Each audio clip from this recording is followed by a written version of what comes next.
Does animal temperament change during calving and lambing in Greg's herd and flock?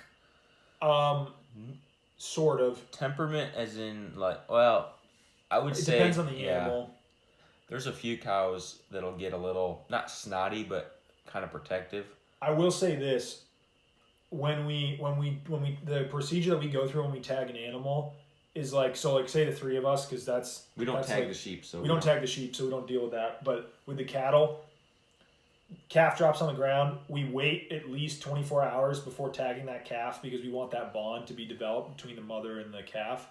After a day, 2 days, you don't really want to wait longer than that because stuff starts to get very difficult to handle when they get older. Mm-hmm. But the procedure, though, is like, if Isaac's tagging, he'll be grabbing he'll grab the calf, or I'll grab the calf. Isaac will have the applicator, and then Greg will be making sure, like, he'll be watching the cow and watching our back, so to speak, because like I'm holding the calf and Isaac's hunched over trying to make sure he puts the tag where it's supposed to go. He can't be like looking over his shoulder at what's going on behind him. So if you have a third person, like just paying attention to what the mother's doing and stepping in between the mother and us, it sort of breaks whatever funny business is going on in their head at that moment.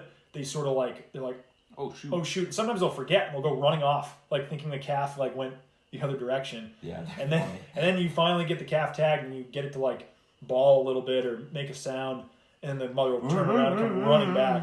But you just always gotta, like Greg's cattle, 99% of them don't care. Like, you know, they're not gonna hurt you, but there's a couple of them. Yeah, there's a couple of them, and you just don't want it to be that one that gets you, because you think, oh, it's going to be fine, and then she just snaps. And like we said, personal safety, understanding the situation, understanding the behavior of the animal. That's one of those situations. So just always have a plan like that. You can do it with two people. Just the person holding the calf is also watching the mother. Watching the mother. And you can do it with one person. You just have to be very careful, cautious. It might even be worth plopping him on the four-wheeler and speeding away a little bit. Or just even, a lot of times, if you just grab the calf, throw it on the four-wheeler, she doesn't know what happened, and she'll go... Where did it go? Running. It disappeared. Until it balls. But yeah. And then plop it on the four-wheeler, sit on it, put the tag in. If you're putting screw worm or whatever, spray that on it. Check if he's a bull or heifer. Let him go. Yep.